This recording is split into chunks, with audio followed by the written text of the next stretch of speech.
இருக்கிறோம். கர்த்தருடைய வார்த்தை அது ஒரு நாளும் அது வெறுமையாய் போவதில்லை. விசுவாசிக்கிறீங்களா? ஆண்டவருடைய வார்த்தை ஒரு நாளும் வெறுமையாய் போவதில்லை. எழுதப்பட்ட வார்த்தைகள் ஒவ்வொரு வார்த்தைகளும் அது ஒவ்வொரு மனுஷனுக்கு அது ஜீவனை கொடுக்கிறதா இருக்கிறது. ஜீவனுள்ள வார்த்தை இந்த வார்த்தை. இதை நாம் பார்ப்போம். நாம் இன்றைக்கு உங்களோடு எடுத்துக்கொள்கிற தலைப்பு என்னவென்று சொன்னால், பாவத்தை குறித்து நாம் பார்க்க போகிறோம். பாவம் என்கிற அந்த வார்த்தை, பாவம் எப்படி, எந்த விதத்திலெல்லாம் பாவம் செய்கிறோம் என்பதை நம்ம பார்க்கணும். பாருங்க, பாவம் பலவிதமான கோலங்களிலே பாவம் உண்டாகுகிறது. பாவம் ஏன்னா பாவம் செய்யாத மனுஷன் ஒருவனும் இல்லை. தன்னை யாரும் நீதிமான் என்று சொல்லவே முடியாது.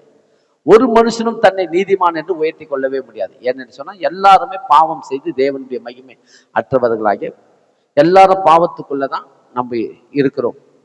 ஏனென்று சொன்னால் பிறந்ததே பாவத்துல தான் நம்ம பிறந்தோம். அப்படி இருக்கும்போது ஆண்டவருடைய வார்த்தை வேதம் சொல்லுகிறது. நம்ம இன்றைக்கு அதை குறித்து நம்ம இன்றைக்கு திட்டவட்டமாய் பார்ப்போம். ஏனென்று சொன்னால் இப்படிப்பட்ட போதனைலாம் நமக்கு தேவைப்படுது. பாருங்க, இந்த போதனையெல்லாம் நீங்க கேட்கணும்.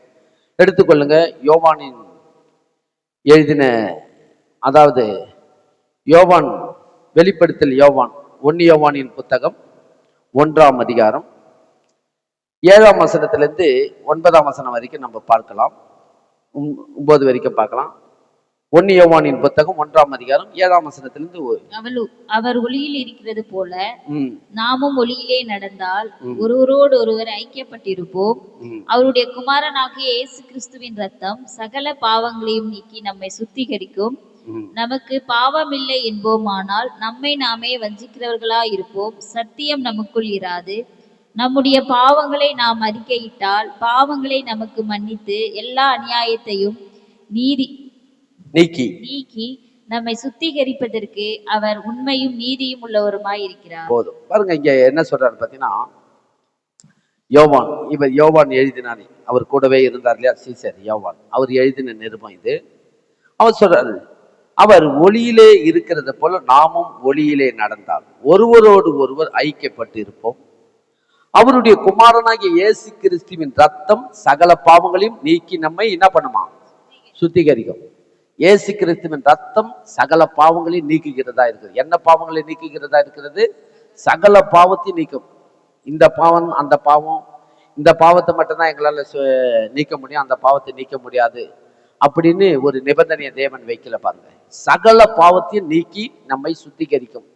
எந்த ரத்தத்தினால் நம்மளுக்கு அந்த சுத்திகரிப்பு கிடைக்குது பார்த்தா, இயேசுவின் ரத்தத்தினால. இயேசு எல்லாருக்குமே, இயேசு இல்லாம இந்த பூமியில ஒருவரும் வாழவே முடியாது, வாழக்கூடாது. இயேசு இல்லாம வாழ்க்கை அது வாழ்க்கையே கிடையாது இல்லையா?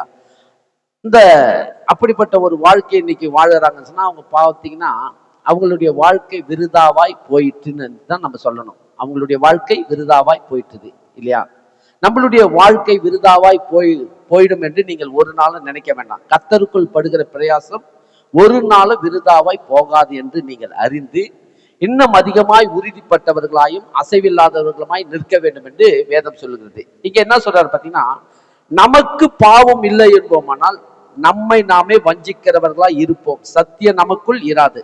நமக்குள் என்ன இல்லை? பாவம் இல்லை என்று சொல்லவே கூடாது. நமக்குள்ள என்ன இல்லை என்று சொல்லக்கூடாது? பாவமே இல்லை. எந்த நேரத்தில் வேணாலும் நம்ம பாவம் செய்கிறவர்களா தான் இருக்கணும். சமயம் கிடைக்கும் போது பாவம் நம்மளால செய்ய முடியும். நம்ம எல்லாம் ஒரு கட்டுப்பாட்டுக்குள்ள அடங்கி இருக்கிறோம் இல்லையா? அதையும் மீறி நம்ம ஒவ்வொரு நேரம் செய்ய வேண்டிய சூழ்நிலை வரும்போது செஞ்சிடறாங்க பாருங்க நிறைய பேர். அப்படி ஏன்னா நமக்குள்ள பாவம் இருக்குது. அதை தான் இங்க சொல்றாரு. என்ன சொல்றாரு? நமக்கு பாவம் இல்லை என்போம்னா நம்மை நாமே வஞ்சிக்கிறவர்களா. உங்களை நீங்கள் என்ன பண்றீங்க? உங்களை நீங்களே ஏமாத்தி கொள்ளுகிறவர்களா இருக்காதீங்கன்றாரு. அப்ப நமக்குள்ள என்ன இருக்குது? பாவம் நமக்குள்ள இருக்குது. நம்ம எல்லாருக்குள்ள என்ன இருக்குது? பாவம் இருக்குது. அப்ப பாவம் இருக்கிறதுனால நம்ம ரொம்ப அப்படியே நம்ம மற்றவங்களை குற்றப்படுத்தி நம்மளை உத்தமர்களாய் உயர்த்தி பேசுகிறதை நம்ம பேசவே கூடாது. எப்பவுமே மற்றவங்களை என்ன பண்ணக்கூடாது? குற்றப்படுத்தவே கூடாது. ஏன் குற்றப்படுது? ஆனால் தான் ஆண்டவர் மலை பிரசங்கத்துல சொல்றாரு, உங்களில் ஒருவன், அதாவது என்ன சொல்றாருன்னா, உன் கண்ணில் இருக்கிற உத்திரத்தை உணராமல் உன் சகோதரன் கண்ணிலுக்கு துரும்பை நீ என்ன பண்ணாத, பார்க்காதன்றார். மற்றவர்களை குற்றவாளிகள் என்று தீர்க்காதபடிக்கு நீ எச்சரிக்கையா இருன்றார். ஏன்னா உனக்குள்ள என்ன இருக்குது? ஏராளமான குற்றங்கள் இருக்குது. அதனால யாரையும் குற்றவாளி என்று தீர்க்காதுன்றார். அங்க இதைதான் சொல்றாரு பாருங்க. நமக்கு பாவம் இல்லை என்பனால் நம்மை நாமே வஞ்சிக்கிறவர்களாக இருப்போம், சத்தியம் நமக்குள் இருக்காது. அதனால என்ன சொல்றாருன்னா, இதுக்கு அப்ப என்னதான் சொல்யூஷன் என்று கீழே எழுதுறாரு பாருங்க. 9ஆம் வசனத்தில் எழுதுறாரு, நமக்குள் பாவம் இல்லை என்பா, நம்முடைய பாவங்களை நாம் அறிக்கையிட்டால் என்ன பண்ணணுமா? அறிக்கையிட கற்றுக்கொள்ளணும். அறிக்கையிட்டால் நீங்க கண்டிப்பா நன்மை பெறுவீங்க. அறிக்கையிடலைன்னா பாவம் உங்கள் வாசப்படியிலே படுத்திருக்கும் என்று வேதம் சொல்லுது. எங்க இருக்கும் பாத்தீங்கன்னா, பாவம் உங்கள் வீட்டு வாசப்படியில நிலை கொண்டு நிற்கும். அறிக்கையிட கற்றுக்கொள்ள வேண்டும். அறிக்கையிட கற்றுக்கொண்டால் அதுல இருந்து நமக்கு விமர்சனம் கிடைக்கும். நீங்க அறிக்கையிடல்னா அதுல இருந்து நம்மளுக்கு விடுதலை கிடைக்கவே கிடைக்காது. நீங்க அறிக்கையிடணும். எத்தனை பேர் அறிக்கையிடுவீங்கன்னு எனக்கு தெரியல. நான் பாத்தீங்கன்னா, நான் ஆண்டவராக இயேசு கிறிஸ்துவை ஏற்றுக்கொண்ட நான் ஒரு பாவத்தை செய்யும் போது அந்த பாவம் என்னை வாட்டி என்னை வேதனைப்படுத்தும் போது, அப்போது நான் என்ன பண்றதுன்னு தெரியாம நான் தவித்திருக்கிற நேரையில சரியான போதனை வந்தது பாருங்க. இந்த போதனை எனக்கு கிடைச்சது. நீங்க பாவம் செய்துட்டு நீங்க வருத்தப்படாதீங்க. அறிக்கையிட்டு நீங்க என்ன பண்ணுங்க, உங்களுடைய பாவங்களை நீங்கள் அறிக்கையிட்டால் எல்லா அநியாயத்தை நீக்கி சுத்திகரிப்பதற்கு உண்மையை நீதி உள்ள தேவன் என்று இந்த வார்த்தை கிடைச்ச உடனே அதுல இருந்து விடுதலை பெறுவதற்கு ஒரு பெரிய சந்தர்ப்பம் கிடைச்சது பாருங்க எனக்கு. அப்ப நீங்க என்ன பண்ணணுமா, நம்முடைய பாவங்களை நாம் அறிக்கையிட்டால் பாவங்களை நமக்கு மன்னித்து எல்லா அநியாயத்தை நீக்கி நம்மை சுத்திகரிப்பதற்கு அவர் எப்படிப்பட்டவராக இருக்கிறாரு? உண்மையும் நீதி உள்ளவராய் இருக்கிறார். எப்படி இருக்கிறார் அவரு? உண்மையும் நீதி உள்ளவராய் இருக்கிறார். வேற எங்கேயும் நீங்க போய் யாருக்கிட்டையும் போய் சொல்ல வேண்டிய அவசியம் இல்லை. நீங்க போயிட்டு உங்க கூட இருக்கிற நண்பர்கிட்டயோ அக்கம் பக்கத்தில் இருக்கக்கிட்டயோ உங்க வீட்டார்கிட்டயோ நீங்க போயிட்டு அதை சொல்லி சொல்லி பெருசாக்க வேண்டிய அவசியம் இல்லை. தெரிஞ்சு செஞ்சீங்களோ தெரியாம செஞ்சீங்களோ இல்ல நீங்க அதை அறிக்கையிடாமல் இருப்பீர்கள் சொன்னா அந்த பாவத்திலிருந்து நம்ம என்ன பண்ணணுமா, தேவன் சமூகத்துல உட்கார்ந்து அறிக்கையிட கற்றுக்கொள்ள வேண்டும். விசுவாசிக்கிறீங்களா? எத்தனை பேர் விசுவாசிக்கிறீங்க? விசுவாசிக்கிறவங்க ஒரு ஆமேன்னு சொல்லுங்க. அறிக்கையிட வேண்டும். பாருங்க, அறிக்கையிட்டால் என்ன கிடைக்கும், அறிக்கையிடலைன்னா என்ன கிடைக்கும்னு பாத்தீங்கன்னா, அறிக்கையிட்டால் கண்டிப்பாக நீங்கள் நீதியை பெற்றுக்கொள்வீங்க. நீதி கிடைச்ச உடனே சமாதானம் உள்ள நுழையும், சந்தோஷம் உள்ள நுழையும், தேவனுடைய ஜீவன் எல்லாம் உங்களுக்குள்ள வரும். நீங்க அறிக்கையிடலைன்னா அதனுடைய வேதனை என்ன ஆகும் பாத்தீங்கன்னா, அதுக்கு உதாரணம் நிறைய நான் 2-3 காரியத்தை உங்களுக்கு காட்ட நான் விரும்புகிறேன். ஏனென்று சொன்னால், பாவங்களை நம்ம அறிக்கையிடணும் தான் தேவன் விரும்புறாரு. ஏன்னா மனுஷன் பாவத்துலதான் பிறந்தான். அதனால அவன் பாவம் செய்யாத இருக்க முடியாது. பாவம் எப்படியா இருந்தாலும் செஞ்சிருவான் இல்லையா? அதுக்கு உதாரணம் தாவீதை கூட நம்ம எடுத்துக்கலாம் இல்லையா? தாவீது நல்லா தான் இருந்தா பாருங்க. தேவனோடு நல்ல ஐக்கியமா இருந்தான். கத்தரை ஆராதிக்கிறவன் துதிக்கிறவனும் இருந்தான். எப்படி அவன் இப்படிப்பட்ட ஒரு பாவத்தை செஞ்சான்? அவன் எழுதுறான் பாருங்க. அவரை குறித்து நம்ம இன்னைக்கு காட்டுறோம் பாருங்க. ஏனென்று சொன்னால், நீங்க ஆண்டவராகி இயேசு கிறிஸ்துவை ஏற்றுக்கொண்டு அவருக்காக நீங்க வாழ்கிற இந்த வாழ்க்கையில நான் உங்களுக்கு சொல்லுகிறேன். ஏன்னா நம்ம இன்றைக்கு ஏற்றுக்கொண்டு நாளைக்கே நம்ம பரலோகம் போயிட்டோம்னா பிரச்சனை கிடையாது. ஒரு நாள் மாத்திரம் நான் இப்படியாவது நம்ம பயபக்தியா இருந்த நாளைக்கு காலையில நான் பரலோகம் போறேன். அதனால இன்னைக்கு ஒரு நாள் மாத்திரம் நான் எப்படியாவது ஒரு கட்டுப்பாடா இருக்கு இல்ல. நம்ம அப்படிப்பட்ட ஒரு நாள் 2 நாள்ல பரலோகத்துக்கு போறவர்களா இருந்தா நமக்கு ஒரு என்ன பண்ணலாம், கட்டுப்பாடா இருந்து டக்குன்னு போயிடலாம். நம்ம இந்த பூமியில பல வருஷம் வாழ போறோம். பல வருஷமா நம்ம இந்த பூமியில காலகாலமாய் நம்ம இருந்து பிள்ளைகளை பெற்று பேர பிள்ளைகளை பார்க்க போறோம். நம்ம முதிர் வயது வரைக்கும் இந்த பூமியில இருக்க போறோம். அது வரைக்கும் நம்மளுடைய பாவங்கள் எந்த நேரத்துல வேணாலும் பாவம் நம்மளை எப்படியா இருந்தாலும் மேற்கொள்ளுகிற காரியம் தொடங்கும் போது உடனே நீங்க என்ன பண்றீங்கன்னா, அதிலே நீங்க வீழ்ந்து விடாதபடிக்கு, அதிலே நீங்கள் என்ன பண்ண சிக்கிக் கொள்ளாதபடிக்கு நீங்க என்ன பண்ணணும் பாத்தீங்கன்னா, அறிக்கையிட கற்றுக்கொள்ள வேண்டும். என்ன செய்ய கற்றுக்கொள்ள வேண்டும்? அறிக்கையிட்டு விட்டுவிட வேண்டும். என்ன பண்ணணுமா? அறிக்கையிட்டு விட்டுவிடும் போது அப்ப இங்க வேதம் சொல்றது, எல்லா அநியாயத்தை நீக்கி சுத்திகரிப்பதற்கு அவர் உண்மையும் நீதி உள்ளவராய் இருக்கிறார். அப்ப நீங்க எப்ப அறிக்கையிட்டீங்களோ அப்பவே நீங்க சுத்திகரிக்கப்பட்டாச்சு. இனி நீங்க வருத்தப்பட வேண்டிய அவசியம் இல்லை. இயேசு என் பாவத்தை மன்னித்து என்னை சுத்திகரித்து என்னை நீதிமான ஆக்கிட்டார் என்ற உணர்வு உங்களுக்கு உண்டாகும். எடுத்துக்கொள்ளுங்க பாருங்க.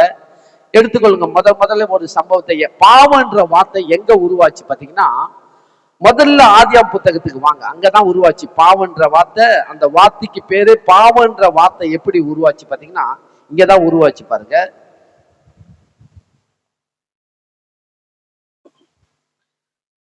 பாவன்ற வார்த்தை எங்க உருவாச்சு பாத்தீங்கன்னா பாருங்க, ஆதியாம் புத்தகத்துக்கு வாங்க. ஆதியாம் புத்தகம் 4ஆம் அதிகாரத்துக்கு வாங்க. ஆதியாகமம் புத்தகம் 4ஆம் அதிகாரத்துல இந்த வார்த்தை முதல் உருவாகுது. தேவன் வாயிலிருந்து வந்த வார்த்தை இது. முதல் பாவன்ற வார்த்தை எங்கிருந்து வந்தது பார்த்தீங்கன்னா ஆதியாகமம் புத்தகத்தை எடுத்துக்கொள்ளுங்க. 4ஆம் அதிகாரம் 1ஆம் வசனத்திலிருந்து படிங்க. ஆதாம் தன் மனைவியாக ஏவாளை அறிந்தான். அவன் கர்ப்பவதியாகி காயினை பெற்று கர்த்தரால் ஒரு குமாரனை பெற்றேன் என்றாள். பின்பு அவனுடைய சகோதரனாகிய ஆபேலை பெற்றாள். ஆபேல் ஆடுகளை மேய்க்கிறவனானான். காயின் நிலத்தை பயிரிடுகிறவன் ஆனான். சில நாள் சென்ற பின்பு காயின் நிலத்தின் கனிகளை கர்த்தருக்கு காணிக்கையாக கொண்டு வந்தான். ஆபேலும் தன் மந்தையின் தலையீற்றுகளிலும் அவைகளில் கொழுமையானவைகளையும் சிலவற்றை கொண்டு வந்தான். ஆபேலையும் அவன் காணிக்கையும் கர்த்தர் அங்கீகரித்தார். காயினையும் அவன் காணிக்கையையும் அவர் அங்கீகரிக்கவில்லை. அப்பொழுது காயினுக்கு மிகவும் எரிச்சல் உண்டாகி அவன் முகநாடி வேறுபட்டது. அப்பொழுது கர்த்தர் காயினை நோக்கி, உனக்கு ஏன் எரிச்சல் உண்டாயிற்று? உன் முகநாடி ஏன் வேறுபட்டது? நீ நன்மை செய்தால் மேன்மை இல்லையோ? நீ நன்மை செய்யாதிருந்தால் பாவம் வாசற்படியில் படுத்திருக்கும். அவன் ஆசை உன்னை பற்றி இருக்கும். நீ அவனை ஆண்டு கொள்வாய் என்றார். காயின் தன் சகோதரனாகிய ஆபேலோடே பேசினான். அவர்கள் வயல்வெளியில் இருக்கும் சமயத்தில் காயின் தன் சகோதரனாகிய ஆபேலுக்கு விரோதமாய் எழும்பி அவனை கொலை செய்தான். கர்த்தர் காயினை நோக்கி, உன் சகோதரனாகிய ஆபேல் எங்கே என்றார். அதற்கு அவன், நான் அறியேன், என் சகோதரனுக்கு நான் காவலாளியோ என்றான். அதற்கு அவர், என்ன செய்தாய்? உன் சகோதரனுடைய இரத்தத்தின் சத்தம் பூமியிலிருந்து என்னை நோக்கி கூப்பிடுகிறது. இப்பொழுது உன் சகோதரனுடைய இரத்தத்தை உன் கையிலே வாங்கி கொள்ள தன் வாயை திறந்த இந்த பூமியில் நீ சபிக்கப்பட்டிருப்பாய். நீ நிலத்தை பயிரிடும் போது அது தன் பலனை இனி உனக்கு கொடாது. நீ பூமியில் நிலையற்று அலைகிறவனாய் இருப்பாய் என்றார். பாருங்க, இங்க என்ன நடந்தது பாத்தீங்கன்னா,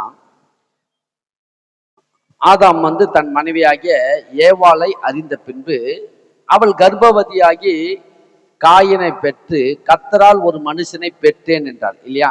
யாரால பெற்றேன் என்று சொன்னா கர்த்தர் தான் இதுக்கு காரணம். கர்த்தர் தான் எங்களுக்கு இந்த பிள்ளையை கொடுத்தார் என்று சொல்லி ஒரு முதல்ல ஒரு பிள்ளையை பெற்று எடுக்கிறாங்க அந்த அம்மா. ஏவாள் முதல் ஒரு பிள்ளையை பெற்றெடுத்து கர்த்தரால் ஒரு குமாரனை நான் பெற்றேன் என்று சொல்லி அவனுக்கு காயின் என்று பெயரிட்டாள். வேதம் சொல்லி பாருங்க, கர்ப்பவதியாகி காயினை பெற்று கர்த்தரால் ஒரு மனுஷனை பெற்றேன் என்றால் பின்பு அவனுடைய சகோதரனாகிய ஆபேலை பெற்றாள். ஆபேல் ஆடுகளை மேய்க்கிறவனானான். காயின் நிலத்தை பயிரிடுகிறவனா இருந்தான். இவங்க 2 பேரும் ஆளுக்கள் ஒவ்வொரு வேலையை செய்கிறவர்களா இருந்தாங்க. காயின் என்ன வேலை செய்கிறவரா இருந்தாரு?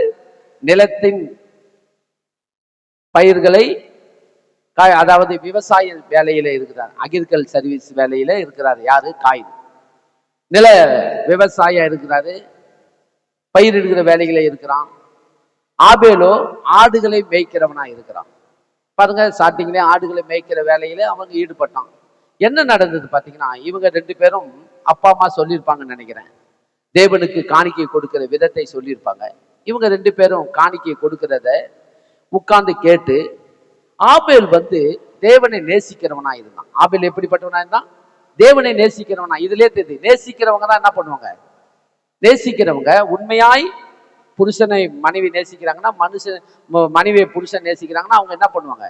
எதனா ஒன்று போயிட்டு, ஏதோ ஒரு பிறந்த நாள் வருதுன்னு வச்சுங்க, மனைவிக்கு பிறந்த நாளோ ஏதோ ஒரு நாள் வருதுன்னா போயிட்டு ஏதாவது போயிட்டு கையில கிடைச்சதை எடுத்துன்னு குத்தலான்னு கொடுக்க மாட்டாங்க.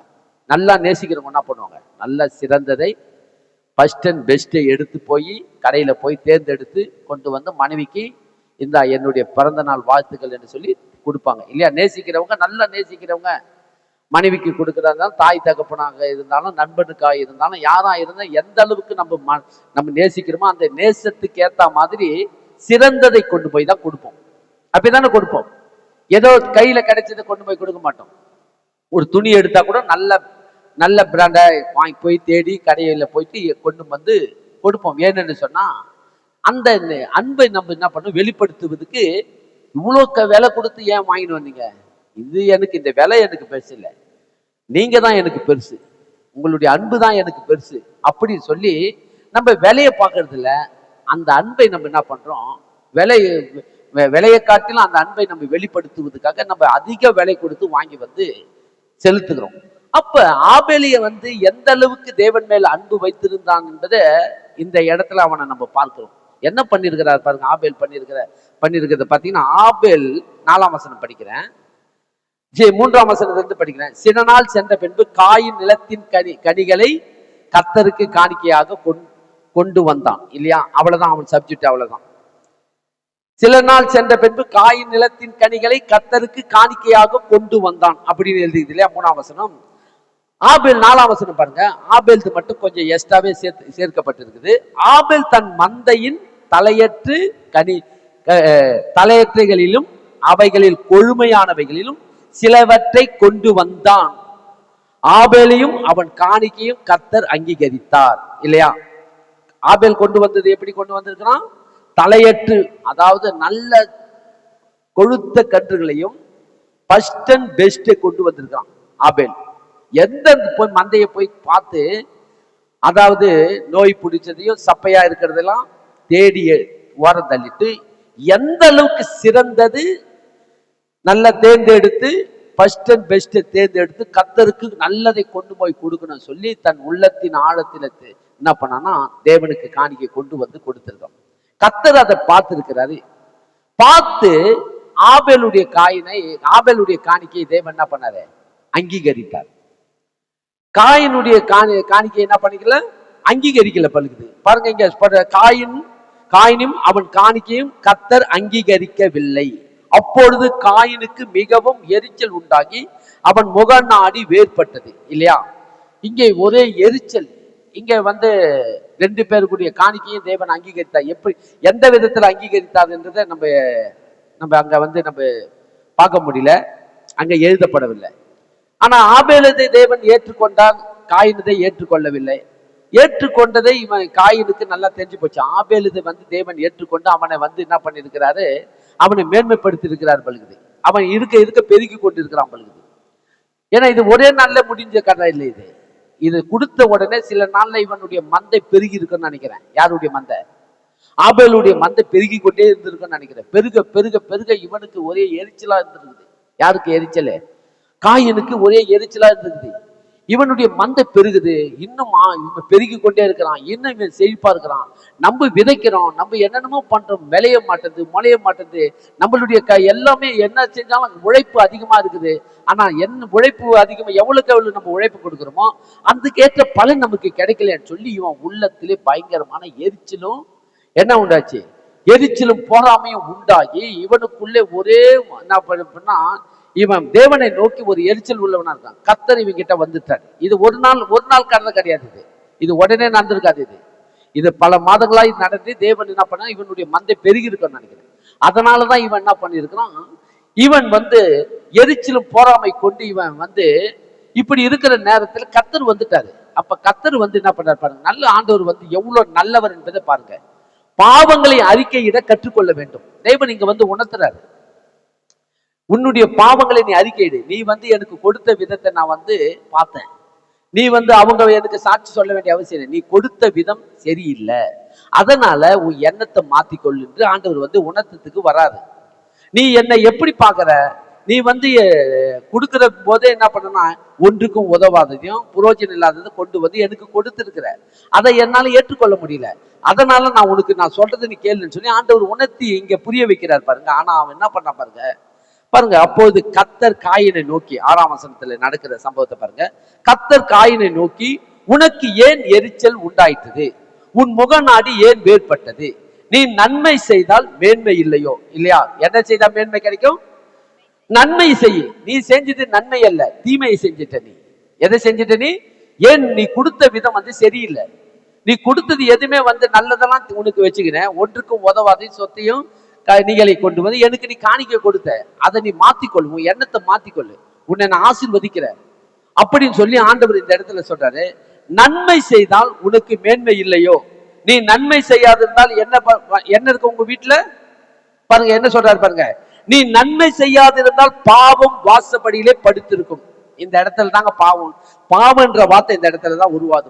முதல்ல எங்க உருவாது? பாவம் என்ற வார்த்தை ஆதியாகம புத்தகத்துல 4ஆம் அதிகாரத்துல தான் சாட்டியே உருவாகுது. இந்த பாவம் என்ற வார்த்தை தேவன் வாயிலிருந்து புறப்பட்டு காயினுக்கு தேவன் என்ன பண்றாரு? அறிவிக்கிறாரு. நன்மை செய்தால் மேன்மை இல்லையோ? நன்மை, அதாவது தீமை செய்தி நன்மை செய்தால் மேன்மை என்ன சொல்ற? நன்மை செய்தால் மேன்மை இல்லையோ? நீ நன்மை செய்யாதிருந்தால் பாவம் வாசப்படியிலே படுத்திருக்கும், அவன் ஆசை உன்னை பற்றிருக்கும், நீ அவனை ஆண்டு கொள்வாய். அவன் என்ற வார்த்தை யாரு சேர்றாரு? இதுக்கெல்லாம் காரணம் அந்த சாத்தான். உன்னுடைய அப்பா செய்த பாவத்தின் நிமித்தம் உனக்குள்ள அந்த பாவம் உள்ள இருக்குது. ஆதாம் செய்த பாவம் உனக்குள்ள வெளில வந்துடுச்சு. ஆதாம் சாத்தானுக்கு இடம் கொடுத்துட்டான். அந்த சாத்தான் உன்னை பற்றி கொண்டு இருக்கிறான். அதனால நீ என்ன பண்ற? அவன் கிட்ட இருந்து நீ தப்பித்துக் கொள்வதற்கு நீ நன்மை செய்ய கற்றுக்கொள் என்று சொல்றாரு. ஆனா என்ன பண்ணா பாத்தீங்கன்னா, இவன் செவி கொடுத்து கேட்கவே இல்லை பாருங்க. காயின் கர்த்தர் உணர்த்துறாரு. தேவன் நம்ம எல்லாருக்கும் ஆண்டு என்ன பண்றாருன்னா சந்தர்ப்பத்தை கொடுக்குறாரு பாருங்க. மனம் திரும்புவதற்கு சந்தர்ப்பத்தை கொடுக்குறாரு. மனம் திரும்பினால் என்ன பண்ணுங்க? நல்ல கனிகளை நீங்கள் புசிப்பீர்கள் சொல்லியா. என்ன சொல்றாருன்னா, மனம் திரும்பினால் உங்களுடைய வாழ்க்கை நீடித்திருக்க தேவன் மாற்றுகிறாரு. அப்ப இவங்க மனம் திரும்புவதற்கு காயினுக்கு சந்தர்ப்பத்தை கொடுக்குறாரு. என்ன பண்ணாரு பாத்தீங்கன்னா, மனம் திரும்புன்றாரு. ஆனா அவனுக்குள்ள எப்படிப்பட்ட எண்ணம் இருந்தது பாத்தீங்கன்னா, இன்னும் அதிகமா அவன் செய்த காரியத்தை பாருங்க. காயின் தன் சகோதரனாகிய ஆபேலோடு பேசினானாம்.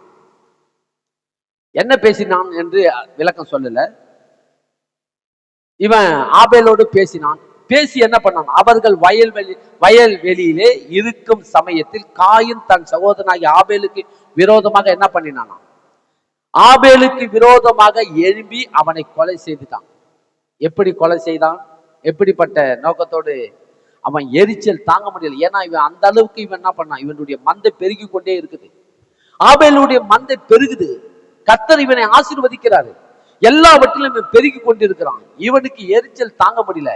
நம்மளுடைய கையிட்டு செய்கிற வேலை, நம்மளுடைய வேலை ஒண்ணுத்துக்கும் பிரயோஜனம் இல்லாம இருக்குது. ஆனா ஆபேலுடைய மந்தை மட்டும் பெருகுது. என்ன காரணம் பார்த்தா, இவனை உண்டுலதான். அப்பவே முதல் உலகத்திலே நடந்த முதல் கொலை எது என்று சொன்னால், காயின் தன் சகோதரனாகிய ஆபேலை கொலை செய்துதான் உலகத்திலே நம்பர் 1 கொலை. காரணம் என்னவென்று சொன்னால், பாவம் இவனுக்குள் ஆண்டு கொண்டது. பாவத்திலிருந்து தேவன் அதுல இருந்து மீட்பை கொடுப்பதற்கு சந்தர்ப்பத்தை கொடுத்தான். ஆனா காயின் என்ன பண்ண? இடம் கொடுக்கல பாருங்க.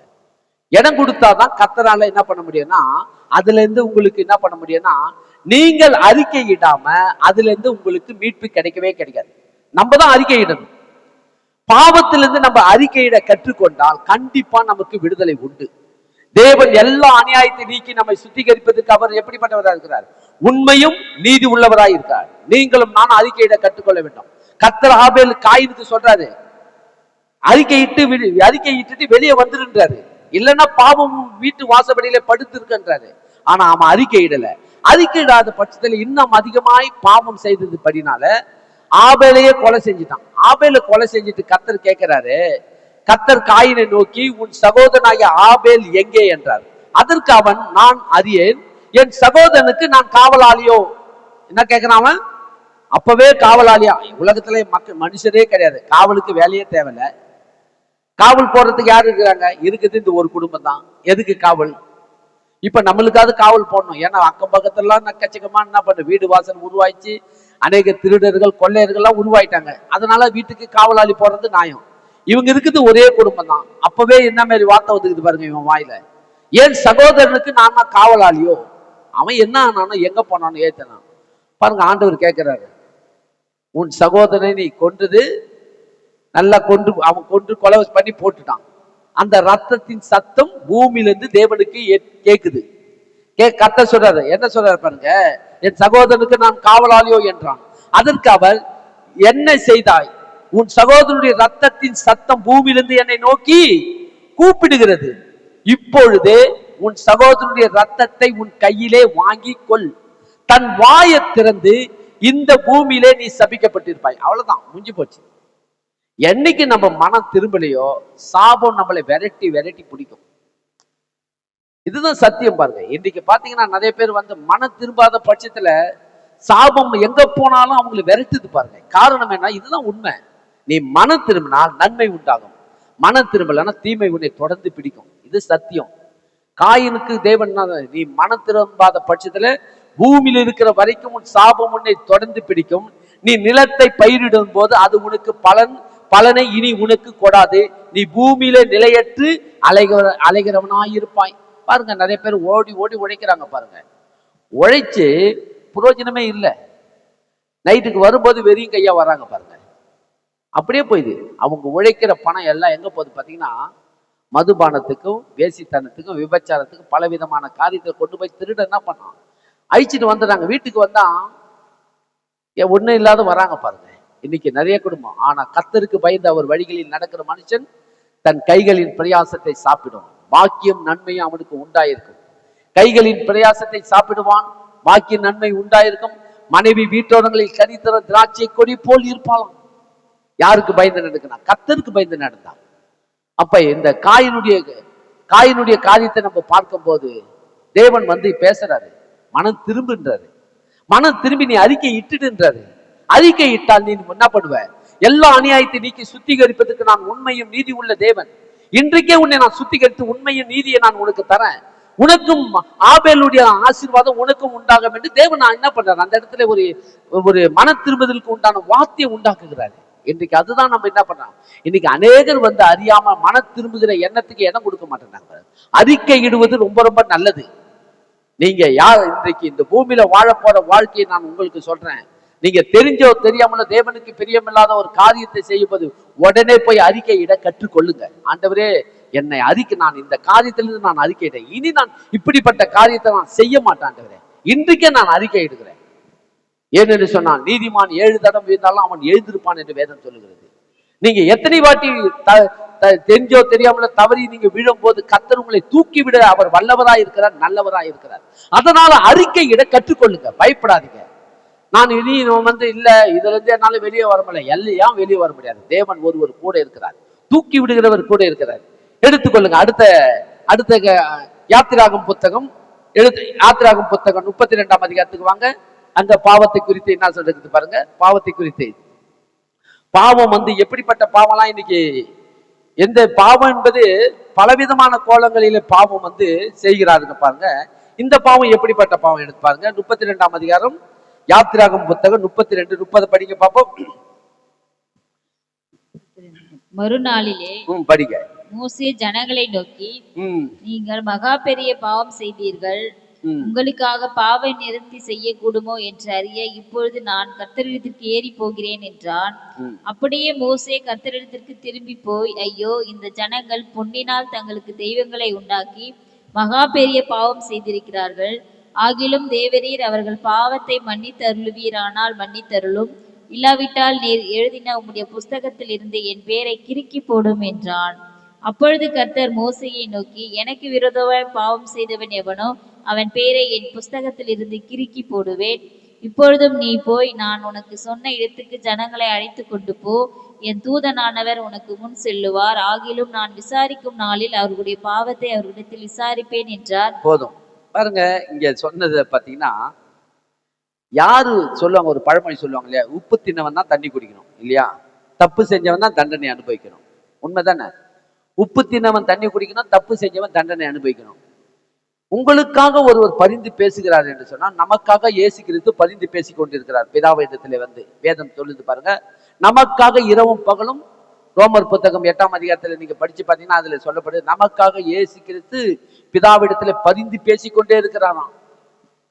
இவர்களுக்காக ஆண்டவரே இவர்கள் மேல் இறங்குங்க, இவர்களை மன்னிங்க, இவர்களை சேர்த்துக் கொள்ளுங்க, இவர்களை கைவிடாதீங்க, அவர்கள் செய்கிறது இன்னதென்று அறியாம சில காரியத்தை செஞ்சுறாங்கன்னு ஆண்டவர். அவரு என்னதான் நமக்காக பரிந்து பேசினாலும் நீங்க என்ன பண்ணணுமா, உங்களுடைய காரியத்துல நீங்க என்ன பண்ண, உணர்வு இருக்கணும் பாருங்க. நம்ம தப்பு செஞ்சுட்டா அந்த உணர்வு இருக்கணும். ஐயோ, நான் செஞ்ச தப்புக்கு இப்படிப்பட்ட காரியத்தை நான் செஞ்சிட்டேனே, தேவனுக்கு பிரியமில்லாத காரியத்தை செஞ்சிட்டேனேன்னு சொல்லி உணர்வு இருக்கணும் பாருங்க. உணர்வு இல்லைன்னா அவன் மனுஷனே கிடையாது. உணர்வு இருக்கணும். நம்ம சில பேர் வந்து செஞ்சுட்டு இதுவே பண்ண மாட்டாங்க பாருங்க. அதாவது இப்படிப்பட்ட காரியத்தை செஞ்சுட்டேப்பான்னா அதை ஒன்றும் பேசல அப்படின்ட்டு போய்கிட்டே இருப்பாங்க. கொஞ்சம் கூட உணர்வு இல்லையா, இப்படி இவ்வளோ பெரிய கேடான காரியத்தை செஞ்சுட்டு எவ்வளோ பேருக்கு உன்னால எத்தனை பேருக்கு இதனால பிரச்சனை வந்திருக்குது, நீ கொஞ்சம் கூட அதை வந்து கொஞ்சம் கூட அதை பொருட்படுத்தாம அந்த உணர்வே உனக்கு இல்லையே அப்படின்னு சொல்லும் போது அது எவ்வளவு கஷ்டம் நம்மளுக்கு. கல்லான இருதயம் உள்ளவர்களா இருப்பாங்க பாருங்க, அப்படியே கடினமா இருப்பாங்க. நான் செஞ்சது ஒன்றும் தப்பு இல்லை, நான் செஞ்சது கரெக்ட் தான். ஆனா பார்க்க போனா அவங்க செஞ்சு மகா கேடான காரியத்தை செஞ்சிருப்பாங்க, ஆனா தப்பு இல்லைன்னுவாங்க. இங்க அதே மாதிரிதான் பாத்தீங்கன்னா இந்த இஸ்ரவேல் ஜனங்கள் வந்து பயங்கரமான பாவத்தை செஞ்சிட்டாங்க. மகா பெரிய பாவம் சொல்லுது பாருங்க. என்ன பெரிய பாவம்? மகா பெரிய பாவமா. 31ஆம் அதிகாரத்துல கடைசி வார்த்தை என்ன சொல்லுது? மகா பெரிய பாவம் செய்தார்கள் என்று வேதம் சொல்லுது. என்ன பெரிய பாவம் செஞ்சாங்க பாத்தீங்கன்னா, மோசே வந்து சீனாய் மலையின் மேலே ஏறி தேவனிடத்துல போயிட்டு கற்பலைகளை வாங்கி கொண்டு வர போனார் பாருங்க. தேவன் கையினால எழுதி கொடுத்த 10 கட்டளையை எழுதி கொடுக்கறதுக்கு வாங்கறதுக்கு போனார். போனவர் வந்து வரத்துக்கு லேட் ஆயிடுச்சு. போனவர் என்ன ஆனாரோ அப்படின்னு சொல்லி எல்லாரும் என்ன பண்றாங்க, ஜனங்கள் எல்லாம், இஸ்ரவேல் ஜனங்கள் எல்லாம் எல்லாரும் ஆளுக்கு ஆளு இவங்க வந்து மோசே போனவர் என்ன ஆச்சு, 40 நாள் ஆச்சு, இன்னும் ஆளை காணுமே, இவர் என்ன போனவர் வரலையா அப்படின்னு சொல்லும்போது அடுத்த லீடர் யாரு பாத்தீங்கன்னா ஆரோன் தான் அடுத்த லீடர். மோசேக்கு அடுத்தபடியாக ஆரோன் என்ன பண்ணணும்? அவர் உடன் ஊழியரா இருக்கிறார். அவரு தான் சொல்லணும், சரிங்க நீங்க ஒன்னும் பயப்பட, அவர் எதுனாதீங்க, மோசே வந்து போயிருக்கிறாரு, கத்தெடுத்து நோக்கி போயிருக்கிறாரு, அவர் வந்துருவாரு. ஏன்னா இது வரைக்கும் வழி நடத்தின தேவன் நம்ம இன்னும் வழி நடத்துவார், கொஞ்சம் பொறுமையா இருங்க, அப்படித்தானே பேசணும். ஆனா ஆரோன் என்ன பண்ணாரு பாத்தீங்கன்னா, உடனே ஒரு திட்டத்தை அவரே என்ன பண்ண ஒரு தீர்மானம் பண்ணிட்டாரு. இந்த வசனத்தை நான் படிச்சேன், சும்மா 2 வசனத்தை மட்டும் பாருங்க, நீங்க படிச்ச உடனே இதை புரிஞ்சுக்குங்க. இவங்க எப்படிப்பட்ட பாவத்தை இவங்க செஞ்சாங்க பாருங்க.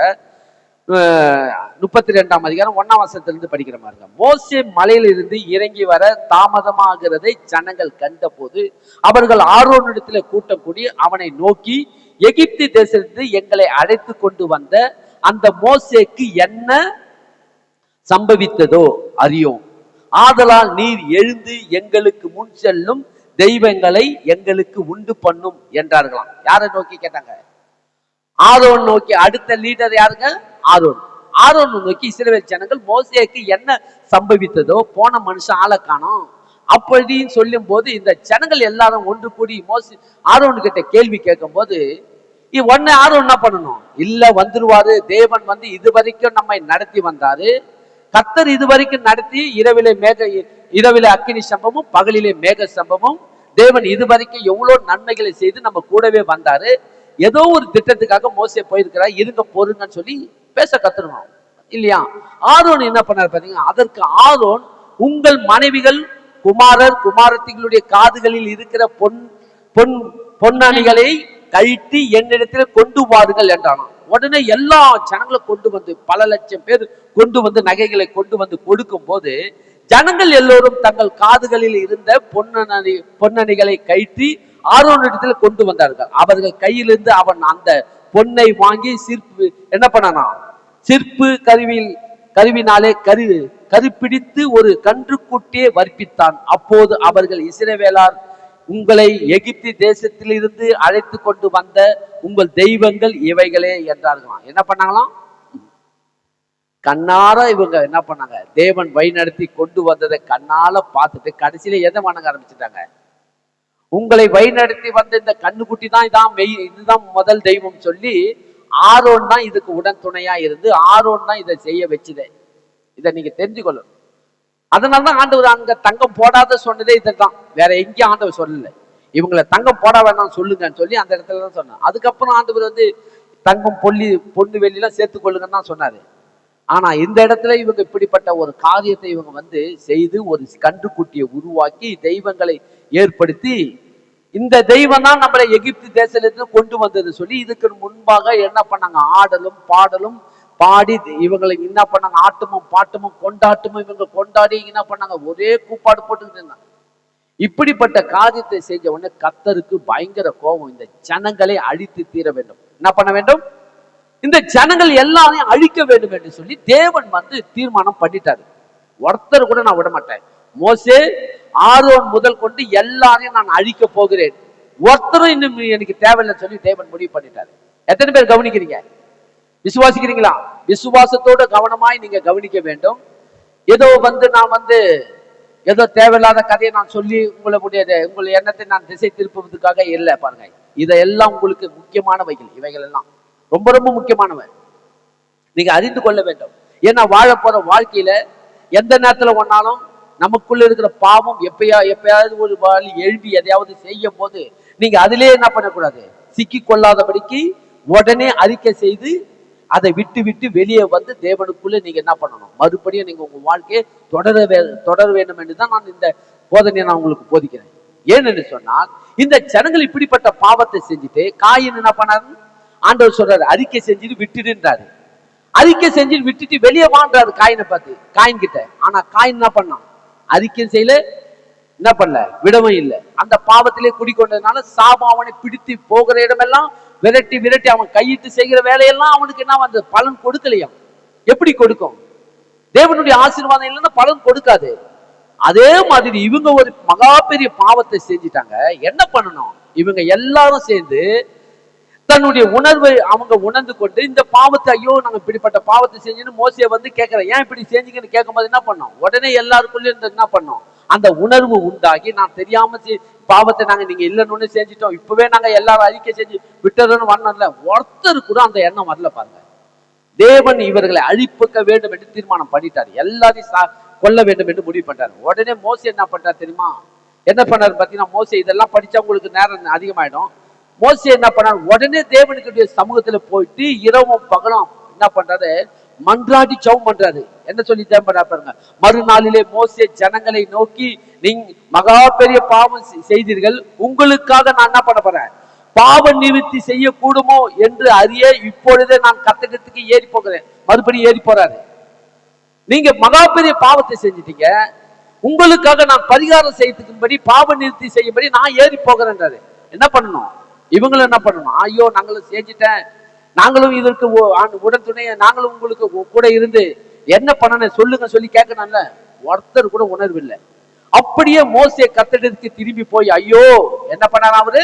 ஐயோ நம்ம சொல்லுவோம் இல்லையா, இப்படிப்பட்ட கேடு செஞ்சிட்டோமேன்னு சொல்லி ஐயோ சொல்லுவோம் இல்லையா? பாருங்க, அப்படியே மோசே கர்த்தருக்கு திரும்பி போய் ஐயோ இந்த ஜனங்கள் பொன்னினால் தங்களுக்கு தெய்வங்களை உண்டாக்கி மகா பெரிய பாவத்தை செய்துட்டார்களே, ஆகிலும் தேவரீர் அவர்கள் பாவத்தை மன்னித்து அருள்வீரனானால் மன்னித்து அருளும், இல்லாவிட்டால் நீ எழுதின உம்முடைய புஸ்தகத்திலிருந்து என் பெயரை கிறுக்கி போடும் என்றான். என்ன பண்ணாங்க?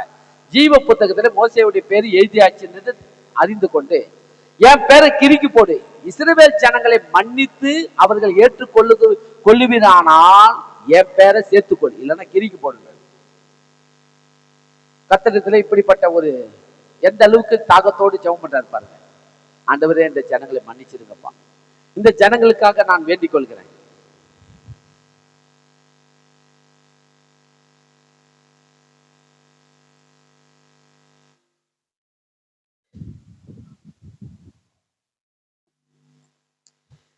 இந்த ஜனங்களுக்காக நான் வேண்டிக் கொள்றேன் ஆண்டவரே அப்படின்னு சொல்லி மோசே என்ன பண்றாரு?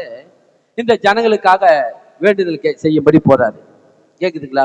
கேக்குதா? இந்த ஜனங்களுக்காக கேட்கிறாரு, ஆண்டவரே இவர்களை மன்னிக்க வேண்டும், இல்லை என்றால் என் பேரை கிறுக்கி போடும் சொல்றாரு. அப்போது கர்த்தர் மோசே இடத்துல என்ன சொல்றாரு பாத்தீங்கன்னா, அப்போது கர்த்தர் மோசேயை நோக்கி, எனக்கு விரோதமாய் பாவம் செய்தவன் எவனோ அவன் பேரை என் புஸ்தகத்திலிருந்து கிறுக்கி போடுவேன். இப்பொழுது நீ போய் உனக்கு சொன்ன இடத்துக்கு ஜனங்களை அழைத்து கொண்டு போ, என் தூதரானவன் உனக்கு முன்னே செல்லுவார். ஆகிலும் நான் விசாரிக்கும் நாளிலே அவர்களுடைய பாவத்தை நான் என்ன பண்ண போறேன்? அவர்களிடத்தில் விசாரிப்பேன். மனசுல வச்சுட்டாரு. ஏன்னா இவங்க ஒருத்தர் கூட வந்து பண்ணல, பாவம் செஞ்ச பாவத்துக்கு ஒருத்தர் கூட பாருங்க மன்னிப்பே கேட்கல, அறிக்கை செய்யல, விடல. மோசே மாத்திரம் தான் மன்னிப்பு கேட்டாரு, ஆரோன்னு கூட மன்னிப்பு கேட்கல. கர்த்தர் என்ன சொல்லிட்டாரு? விசாரிக்க வேண்டிய நேரத்துல நான் விசாரிப்பேன், நீ என்ன பண்ணாத, எனக்கு ஆர்டர் போடாத. ஏதோ தெரியாம செஞ்சுட்டா பரவாயில்லைங்க, தெரிஞ்சு வேண்மனே துணிகரமாய் செய்யும் போது கர்த்தர் என்ன அந்த அளவுக்கு நான் வந்து ஏமாலியா அவரு? அந்த அளவுக்கு அவர் பேக்கா அவருக்கு என்ன தெரியாது? தெரியுமா தெரியாதா சொல்லுங்க? திரும்ப இந்த ஜனங்க வந்து இருமாப்பா துணிகரமான பாவத்தை செய்யும் போது கொஞ்சம் கூட அவங்க உள்ளத்துல உணர்வே இல்லை. கர்த்தர் சொல்லிட்டாரு, நீ இரக்கமுள்ள தாழ்மையோடு வந்து என்னத்தை கேட்கறது நியாயம். ஏன்னா மற்றவங்களுக்காக பணிந்து பேசி ஜெபம் பண்றது ஊழியக்காரருடைய கடமை. சபையார்களுக்காக நான் பணிந்து பேசி ஜெபம் பண்றது என்னுடைய வேலை. ஆனா நீங்க என்ன பண்றனா, அதை அறிக்கை செஞ்சு விடாம இருப்பீங்கன்னா அப்ப அதோடைய பலன் கண்டிப்பா உங்களை சுற்றி கொண்டுதான் இருக்கும். அதுக்கேற்ற பலன் உங்களை என்ன பண்ணும்?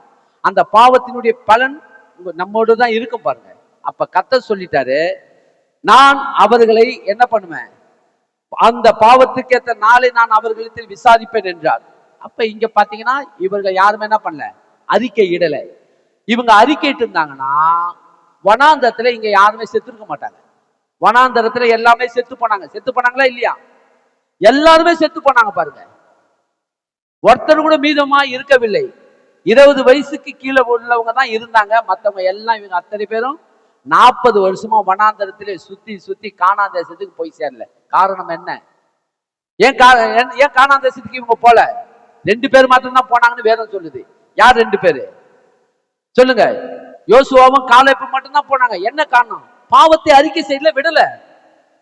பாவத்தை அறிக்கை செய்யணும், விடணும். ஏன்னு சொன்னால் கர்த்தர் அதுதான் எதிர்பார்க்கிறார், வேற ஒண்ணும் இல்ல. மோசே, நீ வந்து அவர்களுக்காக பணிந்து பேசி என்னிடத்துல வந்து எஞ்சி என்னிடத்துல உன் ஜீவ புத்தகத்திலே என் பேரை கிறுக்கி போடுன்னு சொல்ற கரெக்ட்.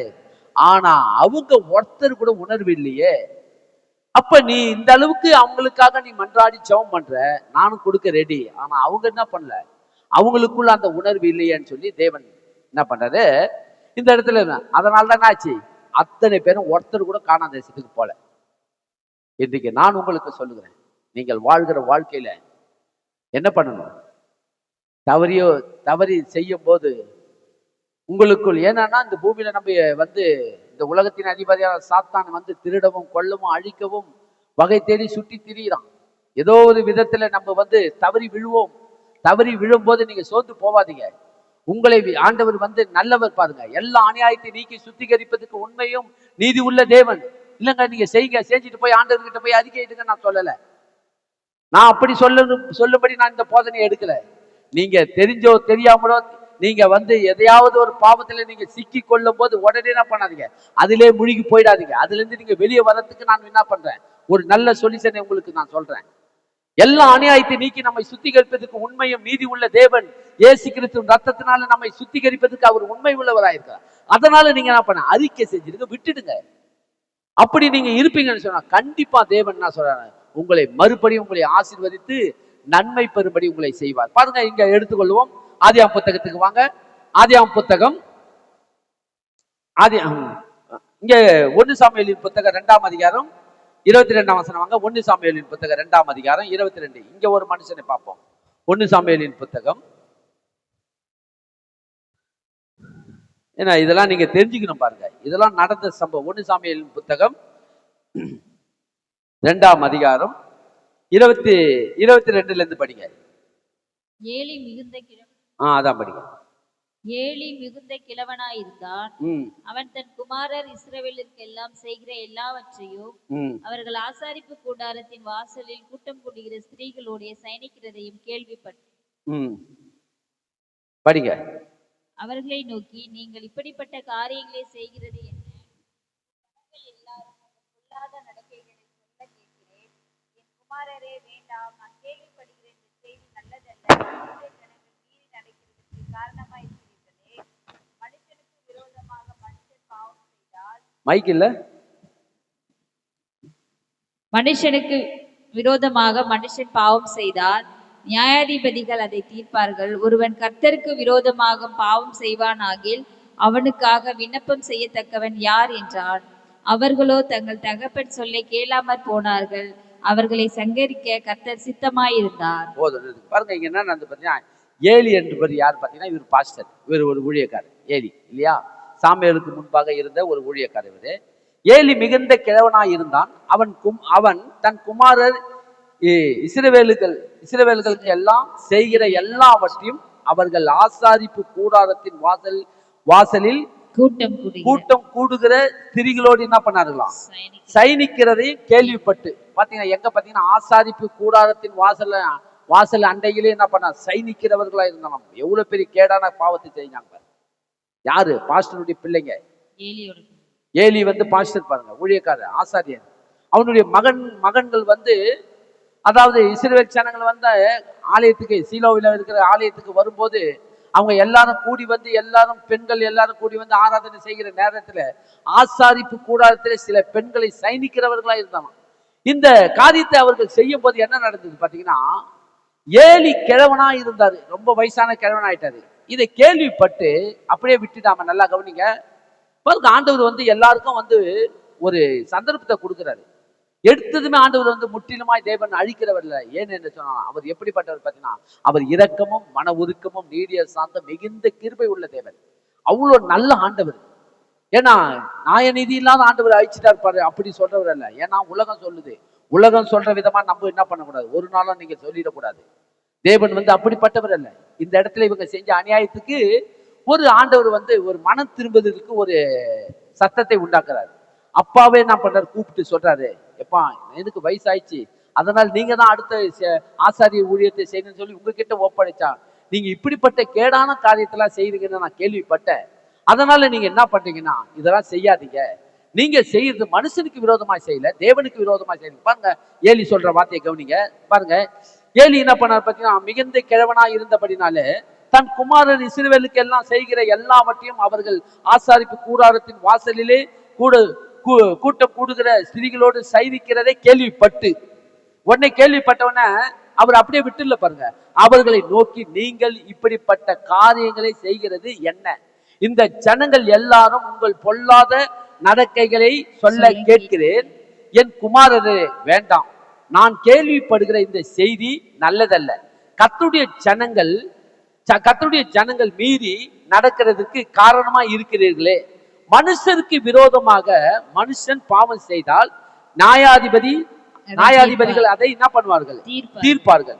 ஒருவன் கர்த்தருக்கு விரோதமாக பாவம் செய்வானாகில் அவனுக்கு விண்ணப்பம் செய்யத்தக்கவன் யார் என்றான். அவர்களோ தங்கள் தகப்பன் சொல்ல என்ன பண்ணாங்களாம், கேளாது போனார்கள். அவர்களை சங்கரிக்க கர்த்தர் என்ன பண்ணிட்டாரு. இந்த இடத்துல தேவன் வந்து மனம் திரும்பதுக்கு அப்பா மூலமாய் ஒரு நற்செய்தி அறிவிக்கிறார். நீங்க மனுஷனுக்கு விரோதமா பாவம் செய்யலாம்பா, ஆனா கர்த்தருக்கு விரோதமான பாவத்தை நீங்க செய்யுங்க. ஏன்னா கர்த்தரை ஆராதிக்கிற ஜனங்களை என்ன பண்ணுங்க, வழி திசை மாறி போகிறவர்களுக்கு நீங்களே காரணமா இருக்கிறீங்க. இப்படிப்பட்ட காரியத்தை செய்து கர்த்தருக்கு விரோதமான பாவம் இது மனுஷருக்கு விரோதமான பாவம் வந்தா நியாயாதிபதிகள் வந்து இந்த இடத்துல நியாயம் உங்களுக்கு விசாரிப்பார்கள்.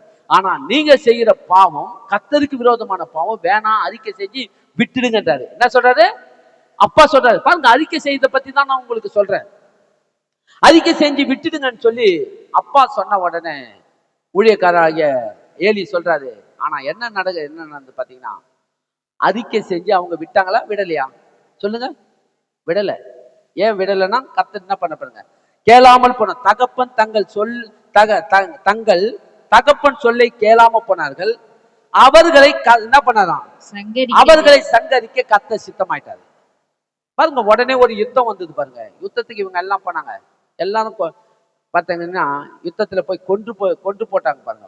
எல்லாரும் தலை துண்டி உடல் தனியா தலை தனியா போயிடுச்சு பாருங்க. செத்து போனார்கள், கொடூரமாய் சாகடிக்கப்பட்டாங்க. இவங்க 2 பிள்ளைகளும் கொடூரமான மரணம் வந்தது. ஏன் என்று சொன்னால் இவங்க அறிக்கை செய்தல விடல. அதான் ஆண்டு சொல்ற, எல்லா அநியாயத்தை நீக்கி, என்ன அநியாயத்தை நீக்கி, எல்லா அநியாயத்தை நீக்கி சுத்திகரிப்பதற்கு உண்மையும் நீதி உள்ள தேவன் உங்களுக்கு சந்தர்ப்பம் கொடுக்கும் போது அந்த சந்தர்ப்பத்தை நீங்க என்ன பண்ண, அலட்சியப்படுத்தக்கூடாது, அவதூறாய் நடக்கக்கூடாது. கர்த்தர் யார் மூலமாய் தேவன் என்ன பண்றாரு, உங்களுக்கு அந்த எச்சரிப்பின் சத்தத்தை கொடுக்கும் போது அதை மறுதளிக்காம நீங்க என்ன பண்ண, கீழ்ப்படிந்து உடனே நீங்கள் என்ன பண்ண, அறிக்கை செய்து விட்டு விடுவீர்கள் என்று சொன்னா நீங்கள் இரக்கத்தை பெறுவீர்கள்.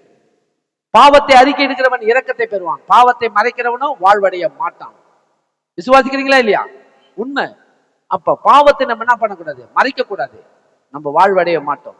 பாவத்தை அறிக்கை செஞ்சு விட்டு விடுகிறவனோ இரக்கத்தை பெறுகிறவனா இருக்கான்.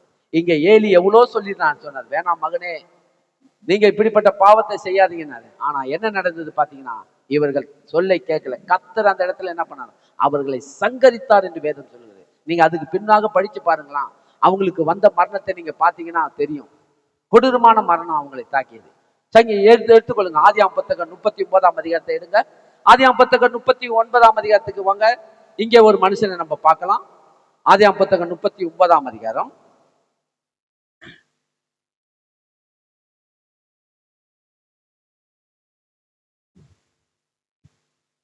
முப்பத்தி 7ஆம் வசனத்தை படிங்க. சில நாள் சென்ற பின் அவனுடைய மனைவி, எஜமானின் மனைவி யோசேப்பின் மேல் கண் போட்டு, என்னுடைய சைனி என்றால், அவனோ தன் எஜமானுடைய மனைவியின் சொல்லுக்கு இணங்காமல் அவளை நோக்கி, இதோ வீட்டிலே என்னிடத்தில் இருக்கிறவைகளை யாதொன்றை குறித்தும் என் ஆண்டவனின் விசாரணை இல்லாமல் தமக்கு உண்டான எல்லாவற்றையும் என் கையில் ஒப்புவித்திருக்கிறார். இந்த வீட்டிலே என்னிலும் பெரியவன் இல்லை. நீ அவருடைய மனைவியா இருக்கிறபடியால் உன்னை தவிர வேறொன்றையும் அவர் எனக்கு விலக்கி வைக்கவில்லை. இப்படி இருக்க நான் இத்தனை பெரிய பொல்லாங்குக்கு உடன்பட்டு தேவனுக்கு விரோதமாய் பாவம் செய்வது எப்படி என்றான். போது நிறுத்துங்க. பாருங்க, இந்த இடத்துல இந்த மனுஷன் எப்படிப்பட்ட ஒரு பயபக்தி உள்ளவனாய் நடந்தான். இவனுக்கு கிடைச்ச பலன் என்ன, எப்படிப்பட்ட காரியம் பாத்தீங்கன்னா, இதெல்லாம் நம்மளுடைய வாழ்க்கையில நம்மளுக்கெல்லாம் இப்படி நடக்கும் என்று சொன்னா நம்ம அந்த இடத்துல எப்படி இருந்திருப்போம்னு கொஞ்சம் யோசிச்சு பாருங்க. பாத்தீங்கன்னா, இவன் ஒரு அடிமையா இருந்த இந்த மனுஷன் எஜமா பெரிய போர்த்திபார் என்கிறவன் பெரிய தலைவன் பாருங்க. அந்த தேசத்திலே ஒரு தலைவனா இருக்கிறான் போர்த்திபார். அதாவது பார்வோனுக்கு தலையறிகளுக்கெல்லாம் தலைவனாக இருந்தான் என்று வேதம் சொல்லுது. தலையறிகளுக்கெல்லாம் தலைவனாக இருந்தான் போர்த்திபார். அவனுடைய மனைவி இவங்க பெரிய நல்ல ராயல் ஃபேமிலியை சேர்ந்தவங்க. அப்படிப்பட்ட வீட்டில் இவன் இருக்கிறான். இன்னைக்கு நிறைய உலகத்துல பாத்தீங்கன்னா கார் ஓட்டத்துக்குன்னு தான் போறாங்க வீட்டுக்கு. கார் ஓட்டன்னு போயிட்டு கார் அங்க வீட்டு எஜமானுடைய மனைவியே என்ன பண்றாங்க, தனக்கு சொந்தமாக்கிறாங்க. காருக்கு சாதாரணமா கார் ஓட்டன்னு ஒரு பங்களா வீட்டுக்கு போறாங்கன்னு வச்சுங்க. வீட்டுல வேலைக்கு போறவங்க மனைவியே, அந்த எஜமானுடைய மனைவியே என்ன பண்ணாங்க, தனக்கு சொந்தமாக்கி புருஷனை கொல்ற அளவுக்கு எல்லாம் இன்னைக்கு நிறைய இடத்துல நடக்குது பாருங்க. இப்படிலாம் இருக்குது. ஆனா இந்த யோசேப்பு எஜமான் கொடுத்த வேலையில எல்லா வேலையிலும் எப்படிப்பட்டவனா இருந்தா பாத்தீங்கன்னா, எல்லா பற்றியும் அவன் சொல்றான் பாருங்க. அவன் அந்த பெண்ணு வழி கட்டாயமா அந்த போர்த்திபாருடைய மனைவி சொல்ற வார்த்தையை கவனிக்கலாம் பாருங்க. சில நாள் சென்ற பின்பு அவனுடைய எஜமானின் மனைவி யோசேப்பின் மேல் கண்ணை போட்டு என்னோடு சைனி என்றாள். அவனோ தன் எஜமானுடைய மனைவியின் சொல்லுக்கு இணங்காமல் அவளை நோக்கி, இதோ வீட்டிலே என்னிடத்தில் இருக்கிறவைகளிலே யாதொன்றை குறித்தும் என் ஆண்டவன் விசாரியாமல் தமக்கு உண்டான எல்லாவற்றையும் என் கையிலே ஒப்புவித்திருக்கிறாரே. இந்த வீட்டிலே என்னிலும் பெரியவன் இல்லையே. கவனிக்கிறீங்களா? இந்த வீட்டிலே என்னிலும் பெரியவன் யாருமே இல்லை. ஏன்னா ஏராளமான வேலைக்காரர் இருக்கிறாங்க, நூற்றுக்கணக்கான வேலைக்காரன் செய்யறாங்க. ஏன்னா இவன் சாதாரண ஆள் இல்லை, பெரிய ஒரு தலைவன் பாருங்க. ஏராளமான வேலைக்காரர் இருக்கான். அவங்களுக்கெல்லாம் இவன் தான் பெரியவனா இருக்கிறான். ஆனா அவன் என்ன பண்றான்னா, அவனை பலவந்தமாய் கூப்பிடும் போது அதுக்கு அவன் சொல்றான், என்னிலும் பெரியவன் இல்லை. நீ அவருடைய மனைவியா இருக்கிறபடினால் உன்னை தவிர வேற ஒன்றையும் அவர் எனக்கு என்ன பண்ணல, எனக்கு விலக்கி வைக்கவில்லை. இப்படி இருக்க நான் இத்தனை பெரிய பொல்லாப்புக்கு உடன்பட்டு தேவனுக்கு விரோதமாய் பாவம் செய்வது எப்படி என்றான். இல்லையா? இது எப்படி இருக்குது? இதை கேட்கும் போது பாத்தீங்கன்னா, இது சாதாரண விஷயம் கிடையாது. இந்த இடத்துல இப்படி ஒரு பயபக்தியா வாழறது சாதாரண விஷயம் கிடையாது. இது எந்த அளவுக்கு தேவன் மேல அன்பு வைத்து தேவனை நேசித்து வாழ்கிறோம், அவங்களால மாத்திரம்தான் இதை என்ன பண்ண முடியும். இந்த இடத்துல நான் தேவனுக்கு விரோதமான பாவத்தை நான் எப்படி செய்வேன் என்று சொல்லி அந்த இடத்துல இந்த காரியத்தை இதுல இருந்து விலை வருவதுக்கு இப்படிப்பட்ட வார்த்தை வருதுன்னா அது யாருன்னா தேவன் மேல அந்த அளவுக்கு அன்பு செலுத்தி அவருக்காக வாழ்கிறவங்களாலதான் சொல்ல முடியும். இதே சாதாரண ஒரு மனுஷனா இதான் சொல்ல முடியாது. ஆனா இவன் தேவனுக்கு விரோதமான பாவத்தை நான் எப்படி செய்வேன் என்று சொல்லி அந்த இடத்துல வெளியே வந்த உடனே என்ன ஆயிட்டான், இவன் ஆண்டி ஆயிட்டானா இல்ல ஒண்ணும் தெரியாத அட்ரஸ் இல்லாத அளவுக்கு இவன் ஒண்ணும் இல்லாதவன் ஆயிட்டானா? சொல்லுங்க. இங்க வந்ததுனால இவன் என்ன வானா, எகிப்து நாட்டுக்கே என்னவானா, அதாவது எகிப்து நாட்டு ராஜாவுக்கு அடுத்த ஸ்தானத்திலே இவன் தான் நானா, எகிப்து ராஜாவுக்கே தகப்பனாகுகிற அந்தஸ்தை பெற்றக்கூடிய ஒரு அதிபதி ஆக்கப்பட்டான். காரணம் என்ன? பாவத்துக்கு இடம் கொடுக்கல. பாவத்தை என்ன பண்ணா, விலகி அதுல இருந்து என்ன பண்ணா, பாவத்தை விட்டு உடனே அவனுக்கு கிடைத்த பலன் என்ன? அப்ப பாவம் பொல்லாதது பாருங்க. நமக்குள்ள பாவம் இருக்குதுதான். ஆண்டவர் அந்த பாவம், நீ உனக்குள்ள பாவம் இருக்குது, அதனால நீ தீட்டு உள்ளவன், நீ என் கிட்ட வர்றதுக்கு தகுதி இல்லைன்னு ஆண்டவர் நம்மள ஒதுக்கல. பாவம் உனக்குள்ள இருக்குது. ஆனாலும் உன்னால அந்த பாவத்தை வெறுக்க முடியும். பாவத்தை வெறுத்து உங்களால வாழ முடியும். இடம் கொடுக்காத அளவுக்கு நீங்க என்ன பண்ணலாம், தீர்மானம் பண்ணலாம். அதனால ஒண்ணும் பெரிய காரியம் ஆயிடுது. என் உயிரே போனாலும் பரவாயில்லையா, இந்த பாவத்தை நான் செய்ய மாட்டேன். என் உயிர் போனாலும் மறுபடியும் என் உயிரை எனக்கு திரும்ப கொடுக்கிறவர் ஒருவர் இருக்கிறார். அப்படிப்பட்ட நம்பிக்கை உங்க உள்ளத்துல இருக்கணும். என் உயிர் போட்ட பரவாயில்ல, இங்க உயிர் போவோம், ஆனா என் உயிர் மறுபடியும் ஜீவன் தேவனோட என் ஜீவன் அங்க போயிருக்கான். இப்ப ஆபேலுடைய உயிர் போச்சு. ஆபேல் இப்ப எங்க இருப்பான் சொல்லுங்க பாப்போம். ஆபேல் செத்தாலும் அவனுடைய ரத்தம் இன்னைக்கும் பேசிக்கொண்டிருக்குதான், இன்னைக்கும் பேசிக்கொண்டிருக்குது இல்லையா? ஆபேல் செத்தாலும் இன்னைக்கு ஆபேல் எங்க இருந்திருப்பாரு, காயின் எங்க இருந்திருப்பான், ஆபேல் எங்க இருப்பான்? ஆபேல் இன்றைக்கு ஜீவனுள்ள தேசத்துல குடிக்கொண்டிருக்கிறான் இல்லையா? பரவாயில்ல, நான் கர்த்தருக்காக நான் என்ன பண்ணுவேன், நன்மை செய்த நான் விட மாட்டேன், நன்மை செய்யாததான் நான் என்ன செய்யணும் அதே நீ செய்யறான்னு சொல்லி காயின் சொல்லியிருப்பான். ஏதோ பேசினான் என்று சொல்றேன். ஆபேலோடு காயின் பேசினானா, ஆனா ஆபேல் என்ன பண்ணல, இடம் கொடுக்கல. என்ன இடம் கொடுக்கல? இல்ல இல்ல, நான் கர்த்தருக்காக செய்கிற நன்மையை நான் விட மாட்டேன், கர்த்தருக்காக நான் இதை செய்து தொடர்ந்து செய்வேன். நீ கர்த்தருக்காக தொடர்ந்து செய்தா உன்னை கொன்னுடுவேன், நீ என்னோட சேர்ந்து என் கூட நான் என்ன செய்யணும் அதை செய்ய சொல்லியிருப்பான். இவன் இடம் கொடுக்கல, அவனை கொண்டு போட்டுருக்கலாம், அப்படி கூட இருந்திருக்கலாம். ஆனா கொண்டு போட்டதுனால ஆபேல் எங்க இருக்கிறான்? செத்தாலும் ஜீவன் உள்ள தேசத்துல குடியிருக்கிறான். அதனால நான் உங்களுக்கு சொல்றேன், எப்படிப்பட்ட காரியம் உங்களுக்கு நேரிடும் போது நீங்க என்ன பண்ணுமா, தேவனுக்கு பிரியமில்லாத காரியத்தை செய்கிறவர்களாய் இல்லாதபடிக்கு நீங்க என்ன பண்ணும், நான் கர்த்தருக்கு விரோதமான பாவத்தை செய்ய மாட்டேன். எடுத்துக்கொள்ளுங்க, சங்கீத புத்தகம் முடிக்கலாம். சங்கீத புத்தகத்துக்கு வாங்க. இங்க என்ன தாவீது என்ன சொல்றாரு பாருங்க. கடைசி தாவீதை குறித்து பார்க்கலாம். சங்கீத புத்தகம் 32ஆம் சங்கீதம் 5ஆம் வசனத்தை படிங்க. தாவீது எப்படி சொல்றாரு பாருங்க. 32:5 படிங்க. நான் என் அக்கிரமத்தை மறைக்காமல், பாருங்க, தாவீது ஒரு பாவத்தை செஞ்சிட்டார் இல்லையா, எப்படி அறிக்கையிடுறாரு பாருங்க. தாவீது அறிக்கை, நான் என் அக்கிரமத்தை மறைக்காமல் என் பாவத்தை உமக்கு அறிவித்தேன், என் மீறுதல்களை கர்த்தருக்கு அறிக்கையிடுவேன் என்றேன். தேவரீர் என் பாவத்தின் தோஷத்தை மன்னித்தீர். பாருங்க என்ன சொல்றாரு பாத்தீங்கன்னா, நான் அக்கிரமத்தை மறைக்காமல் என் பாவத்தை உமக்கு அறிவித்தேன், என் மீறுதல்களை கர்த்தருக்கு அறிக்கையிடுவேன் என்றான். தேவரீர் என் பாவத்தின் தோஷத்தை என்ன பண்ணாராம், மன்னித்தீர். ஆமா, அறிக்கை இடணும். தாவீது என்ன பண்ணாரு பாருங்க, அறிக்கை இட்டாரு. பாவ தோஷத்தை தேவன் என்ன பண்ணாராம், நீக்கிட்டார். பாவ தோஷத்தை முற்றிலுமாய் மன்னித்தீர் என்று அறிந்து கொண்டான். 51ஆம் சங்கீதத்துக்கு வாங்க. அங்க என்ன சொல்றாரு பாருங்க. அங்க இன்னும் திட்டவட்டமாய் அவர் சொல்றத பாருங்க. 51ஆம் சங்கீதம் 51ஆம் சங்கீதம் 2ல இருந்து படிங்க.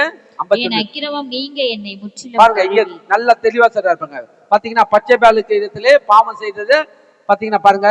51 தலைப்புல என்ன பண்ணுது பாருங்க. பச்சைபாலிடத்தில் தாவீது பாவத்திற்குட்பட்ட பின்பு நாத்தான் தீர்க்கதரிசி அவளிடத்தில் வந்து அவன் பாவத்தை உணர்த்தின போது பாடி ராக தலைவனுக்கு ஒப்புவிக்கப்பட்ட தாவீதின் சங்கீதம். பாத்தீங்களா, யார் இடத்துல, பச்சைபால் இடத்துல பாவம் செஞ்சிட்டார் இல்லையா.